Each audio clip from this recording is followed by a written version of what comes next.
It's 1941 in the windy Swiss Alps at 5:53 p.m. A man and his dog return from a hike covered in annoying burrs stuck to their clothes and fur like tiny enemies.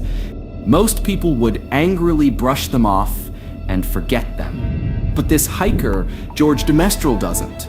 He stared at those tiny burrs, captivated and with fascination.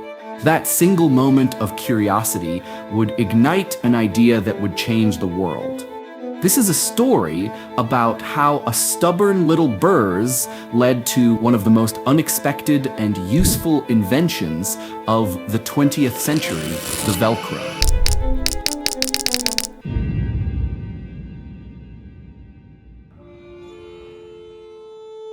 When you think of great inventions, you probably think of airplanes, computers, or the light bulb. But Velcro?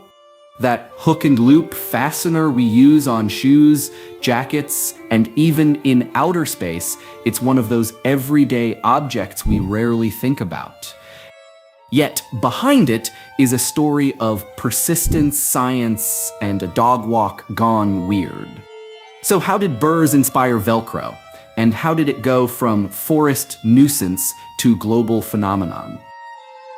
George de Mestral was an engineer by training, but also a hunter and hiker.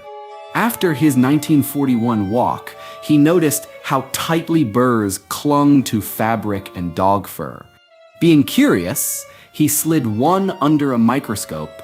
What he saw was genius in nature's design, tiny hooks on the burrs that latched perfectly into loops of fabric and hair. It was simple. It was annoying, but it was also brilliant. So de Mestral thought, what if I could copy this?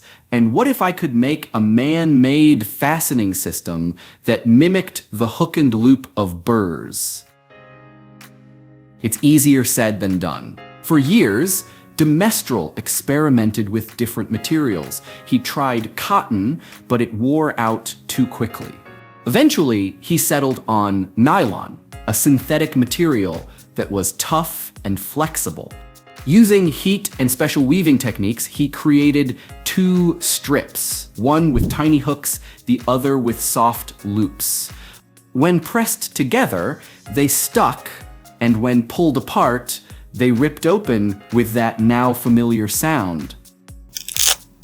He named his invention Velcro, a mashup of the French words velours, velvet and crochet hook. But when he tried to market it in the 1950s, people laughed. Tailors and fashion houses thought it looked cheap and ugly. No one believed this strange zipper alternative would ever catch on. But still, de Mestral pushed forward. He patented Velcro in 1955 and slowly started finding niches.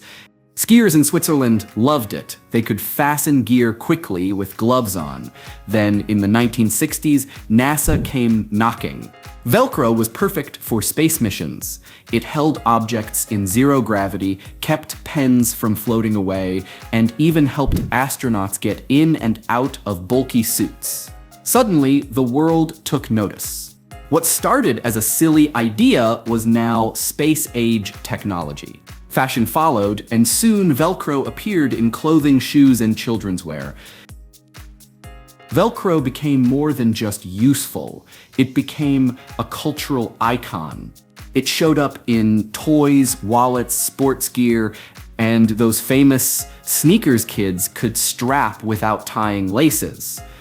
And in the 1980s, inventor and entertainer David Letterman even wore a full Velcro suit, leaping and sticking himself to a wall on live television.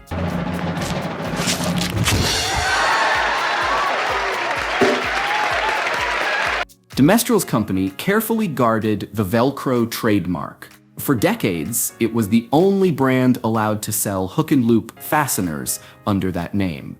But after the patent expired in the late 1970s, the market exploded. Dozens of companies started making their own versions. Technically, most of what we call Velcro today is just generic hook and loop. But like Kleenex or Band-Aid, the brand name stuck in our vocabulary.